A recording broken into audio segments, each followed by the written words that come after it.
It's time for part 2 of my Elderflower Champagne making series that I'm doing. Now, for anyone who is following along and who's making this at home themselves, do let me know how you're getting along. How's your Elderflower Champagne going?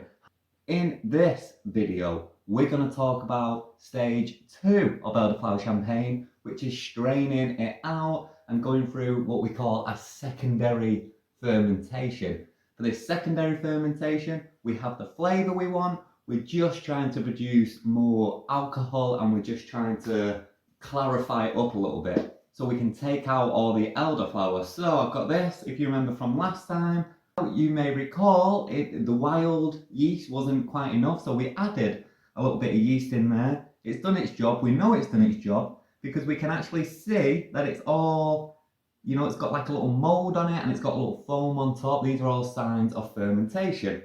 Now we can get rid of that. And I've got another bucket, an even bigger bucket. All this has been sanitized. We're now going to transfer it from here into here without all that elderflower. So I've got a bucket. That's going to come in handy in a minute.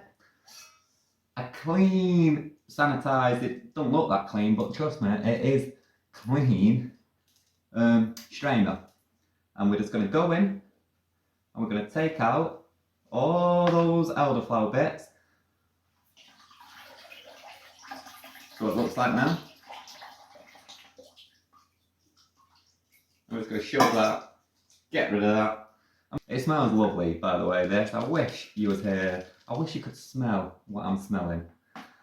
That's a fine strainer, but it's not quite fine enough to catch all the little lemon zesty bits. So we want something that's even finer that can catch those bits. Muslin cloth works perfect. Line your strainer with muslin cloth. If you do not have muslin cloth, you can use a t-shirt. This is what this bright orange t-shirt is. It actually says stud puffing on it. It was from a Rayco vodka competition I did a few years back. But t-shirts work fine. So if you line your strainer with the t-shirt, what that's going to do is that's going to catch all the little bits. So what comes out is really, really fine. It's almost like a coffee filter or like a ghetto version of a coffee filter. The t-shirt thing works fine. You just got to make sure it's a super clean t-shirt. The reason this t-shirt is wet is because I soaked it in my sanitizer to make sure that it's super clean. See what I've got going on? Ghetto strainer. There's all that mush. Here's what the wine looks like currently. Can you see that? It's coming along. It's coming along. My recommendation is to get a clean jug so you're not pouring it all in. And you can just start straining it off. So I'm going to strain all this off and then I'll catch you up on what we're doing next.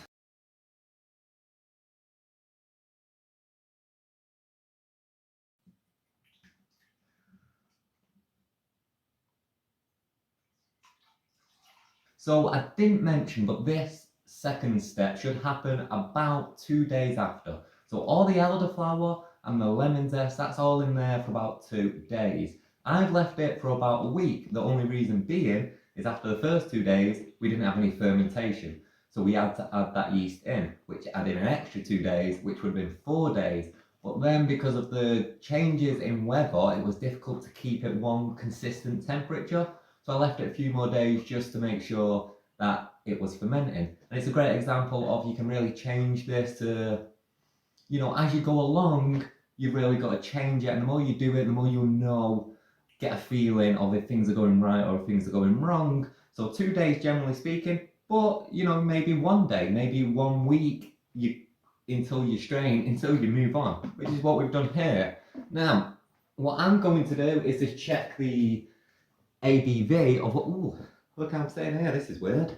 I'm going to check the ABV of what we've got so far. Once again, you don't need to do this, but it's a good sign to see if A, it's fermenting, and B, what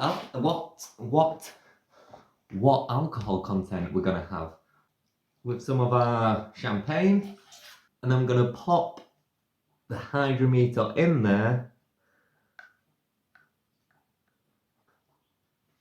It's also about 1.0. Oh, I was very close, so sorry. This is also about 1.2, so that's fine. We started at 1.4 and it's now 1.2, so we know it's fermenting and we can actually start working out what the ABV is currently.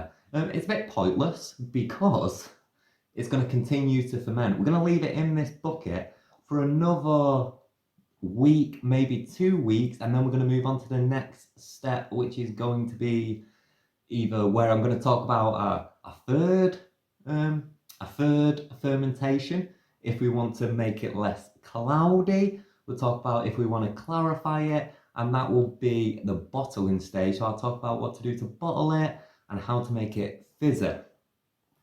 At that stage is when we'll take the final reading to see what the ABV is, but it's just good to check how it's coming along now, and we can see 1.2. Remember that number because I'll need that next week when I do the next video.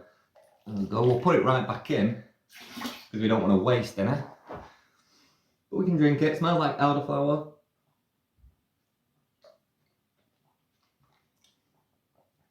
It's still very sweet, so we know the sugar in there that still needs to be converted.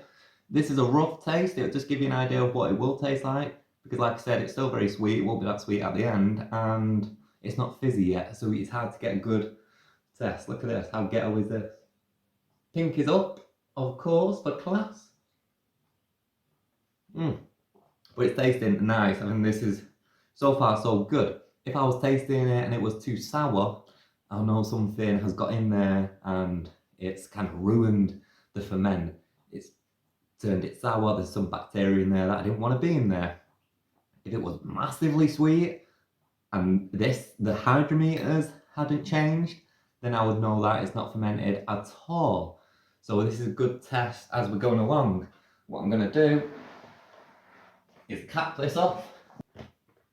And then in the case of this bucket, I do have an airlock filled with water, and then we'll see how we get on. So the key here is what we're doing, what we're looking for within these next 2 weeks is to make sure that it's still fermenting and all the heavy bits are sinking to the bottom, i.e. it's clarifying. If you've got an airlock like this, you know it's doing its work because it should start bubbling again. Right? Not straight away because there's a big gap there, but by tomorrow we should start seeing it bubbling, and that's how we know the fermenting's going. If it's not, we're going to move it somewhere a bit warmer and change the temperature and see if that helps it. If you don't have an airlock and you're still using a towel, then because we don't have the elderflower to see if it's mouldy, you're going to be looking to see if you can see any little bubbles when you're looking at it coming up, and that'll tell you that it's fermenting.